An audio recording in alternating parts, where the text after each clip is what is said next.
नमस्कार, कृषि से जुड़ी जानकारी की दस्तक सीधा किसान के घर तक। स्वागत है आपका पूसा समाचार में। मैं डॉक्टर कपिला शेखावत, वरिष्ठ वैज्ञानिक सस्य विज्ञान, एवं मैं डॉक्टर ज्ञान मिश्रा, प्रधान वैज्ञानिक आनुवंशिकी। शुरू करते हैं आज का एक खास अंक, जिसमें हम दर्शकों को न्यूट्री गार्डन के विषय में जानकारी देंगे, साथ ही बताएंगे पोषण से भरपूर मक्के के संवर्धित आटे के बारे में। हमारे लिए बहुत ही उत्साह और हर्ष का विषय है कि देश के विभिन्न प्रदेशों से किसान भाई लगातार अपनी खेती किसानी से जुड़ी समस्याएं हमारे व्हाट्सएप नंबर 9560297502 पर हमें भेज रहे हैं, जिसका समाधान हम पूसा व्हाट्सएप सलाह सेगमेंट में आपसे साझा करेंगे। और अंत में मौसम खबर। हर वर्ष की भांति इस वर्ष भी पूसा संस्थान द्वारा कृषि विज्ञान मेले का आयोजन होगा। उन्नत कृषि प्रौद्योगिकियों एवं तकनीकों को विकसित एवं प्रसारित करने वाले प्रतिभावान कृषकों के प्रोत्साहन हेतु पूसा संस्थान इस वर्ष भी प्रगतिशील किसानों को विभिन्न पुरस्कारों से सम्मानित करेगा। इसके लिए इच्छुक किसान भाई हमारी वेबसाइट www.iari.res.in पर उपलब्ध आवेदन पत्र को भलीभांति भरकर एवं सक्षम अधिकारी द्वारा अनुशंसित कराकर फरवरी के प्रथम सप्ताह तक दिए गए पते पर हमें अवश्य भेज दें। इस बारे में अधिक जानकारी आप हमारी वेबसाइट से भी प्राप्त कर सकते हैं। पोषण सुरक्षा की यदि बात हो तो मक्के का जिक्र अवश्य होता है। मक्का फास्फोरस, मैग्नीशियम और पोटेशियम जैसे कई पोषक तत्वों से भरपूर होता है, परंतु मक्के के आटे में लोच कम होती है, इसलिए इससे बनी रोटी पतली एवं नरम नहीं बन पाती। जी बिल्कुल, इसलिए पूसा संस्थान ने अनुसंधान द्वारा गेहूं से ग्लूटेन को निकालकर मक्के के आटे में मिलाकर मकई नामक आटे को विकसित किया है। इस आटे से बनी रोटी पतली और नरम होती है। इसमें और कौन कौन सी विशेषताएं हैं, बता रही हैं पूसा संस्थान के विशेषज्ञ डॉक्टर शैली प्रवीण।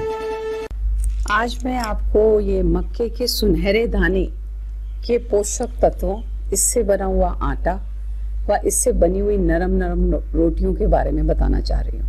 जैसा आपको विदित है कि बहुत सारे लोग हमारे यहाँ टाइप 2 डायबिटीज के पेशेंट हैं, मोटापा भी एक बड़ी समस्या है। तो इस समय आज के परिवेश में ये बहुत ही महत्वपूर्ण है कि हम ऐसे भोजनों को ग्रहण करें जो कि हमें बहुत जल्दी हमारे ब्लड में ग्लूकोज ना देते हों। तो उसमें सबसे नंबर 1 पे अगर मैं लाना चाहूंगी तो मक्के को लाना चाहूंगी। तो ग्लाइसीमिक इंडेक्स जिससे नापा जाता है, तो गेहूं के और चावल के मुकाबले इसका ग्लाइसीमिक इंडेक्स लगभग आधा है। तो आप समझ सकते हैं कि ये कितना हमें खाने में अच्छा रहेगा कि यह ग्लूकोज ज्यादा नहीं देगा और हमारी डायबिटीज और मोटापे को कंट्रोल में रखेगा। इसके अतिरिक्त अगर मैं आपको बताना चाहूँ, ये विटामिन से भरपूर है। विटामिन B1, B2 और B6 बहुत प्रचुर मात्रा में इसमें पाए जाते हैं। इसके अतिरिक्त जो ये पीला रंग आप देख रहे हैं, ये पीला रंग बीटा कैरोटीन जो विटामिन A बनाता है और हमारी आंखों के लिए बहुत ही लाभदायक है, वो भी इसमें प्रचुर मात्रा में है। मक्के के आटे को गूंदने में जो समस्या होती है, इसमें एक विस्को इलास्टिसिटी नहीं होने के कारण इसकी रोटी इतनी आसानी से नहीं बन पाती है। तो हमारे प्रयोगशाला में ये शोध हुआ और जिसमें हमने गेहूं में से निकाल के एक प्रोटीन, जिसको ग्लूटेन प्रोटीन कहते हैं, वो ग्लूटेन प्रोटीन जो कि जो गेहूं के आटे को विस्को इलास्टिसिटी देता है और बड़ी नरम नरम रोटियां बन पाती हैं गेहूं की, वो प्रोटीन हमने निकाल कर इस मक्के के आटे में डाला है। इसका नाम हमने मकई रखा है और ये सॉफ्ट मक्का आटा है। और ये मक्का आटा बिल्कुल रोटी आपको नरम नरम गेहूं की रोटी की तरह देगा। और ये टेक्नोलॉजी अब डेवलप हो गई है और ये अब लाइसेंस भी कर दी गई है भारतीय कृषि अनुसंधान संस्थान ने, और बहुत जल्द ही ये अब आपको मार्केट में मिलेगा ये आटा।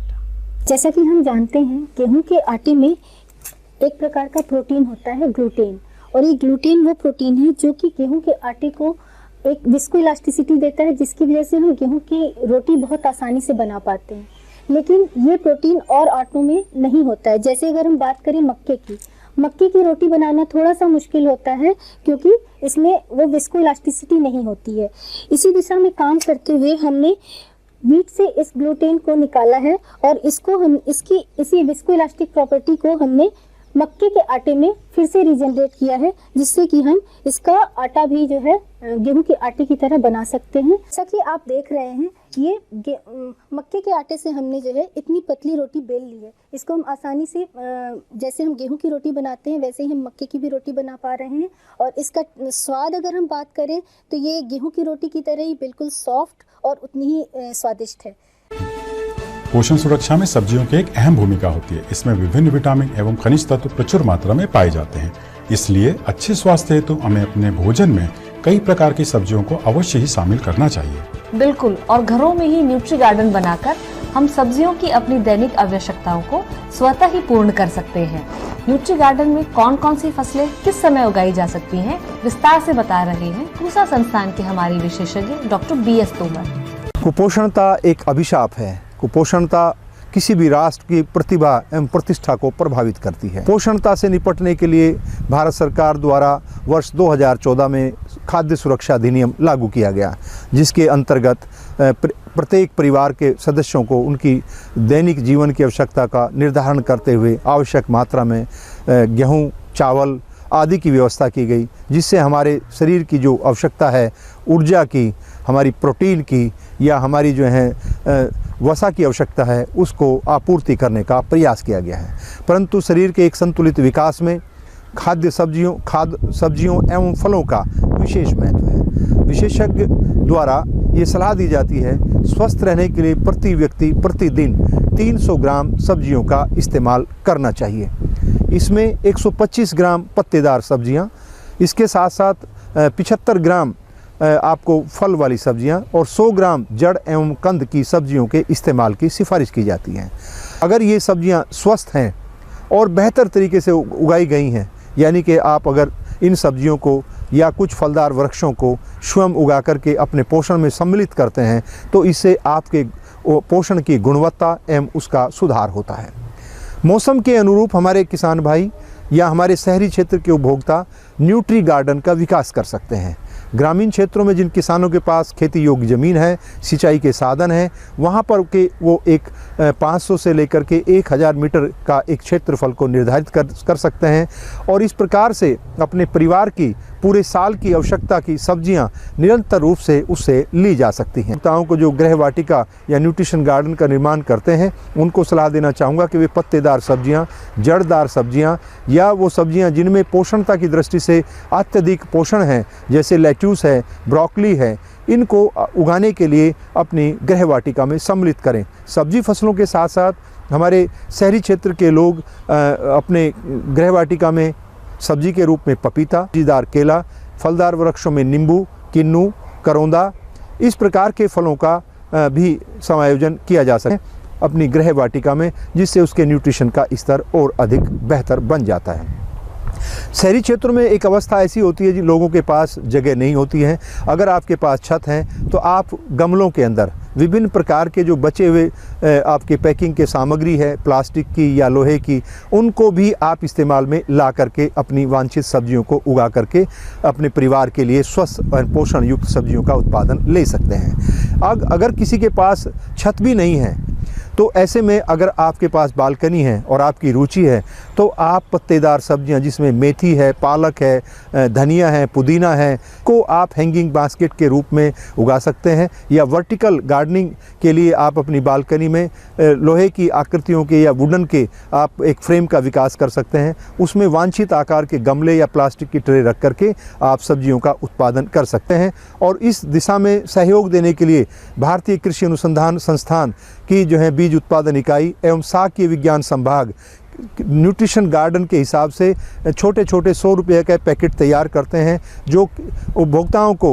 उनकी आवश्यकता के अनुसार या उपलब्धता के आधार पर उपलब्ध कराया जाता है। और साथ ही साथ पूसा संस्थान में पूरे वर्ष इस प्रकार के मॉडल का प्रदर्शन भी किया जाता है और हमारे जो शहरी क्षेत्र के लोग हैं, ग्रामीण क्षेत्र के लोग हैं, उसको आकर के कभी भी किसी भी कार्य दिवस में उसका भ्रमण कर सकते हैं। पूसा समाचार में अब समय है पूसा व्हाट्सएप सलाह सेगमेंट का, जिसमें हम आपकी खेती किसानी से जुड़े प्रश्नों का समाधान बताएंगे।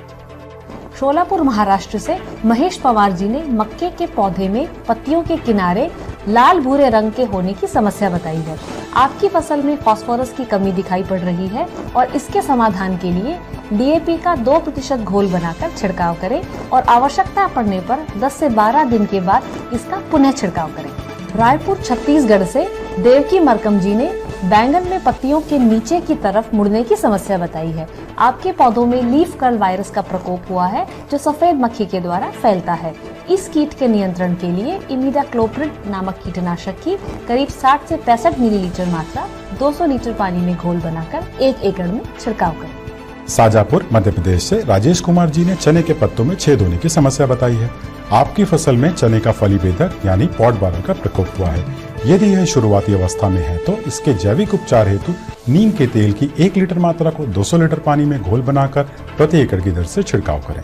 अधिक प्रकोप होने की अवस्था में क्लोरेंट्रानिलिप्रॉल की 50 मिलीलीटर मात्रा को 200 लीटर पानी में घोल बनाकर प्रति एकड़ की दर से छिड़काव करें। सीतापुर उत्तर प्रदेश से सुधीर भार्गव जी ने लहसुन के फसल में पत्तियां मुड़ने की समस्या बताई है।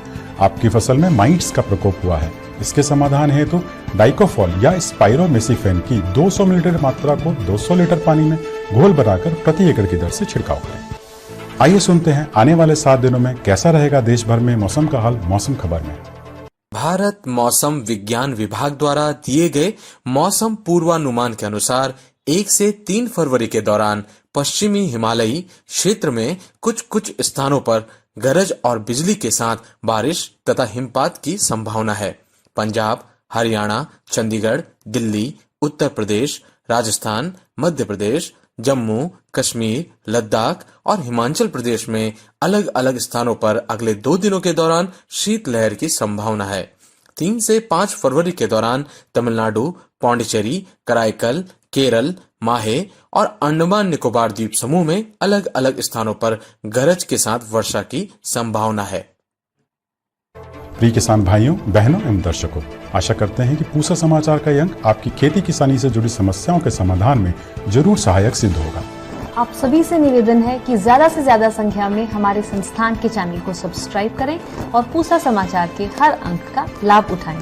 हमारे फेसबुक पेज और ट्विटर हैंडल को भी जरूर फॉलो करें। कृषि से जुड़ी समस्याएं या अधिक जानकारी हेतु हमें दिए गए नंबर पर व्हाट्सएप करें।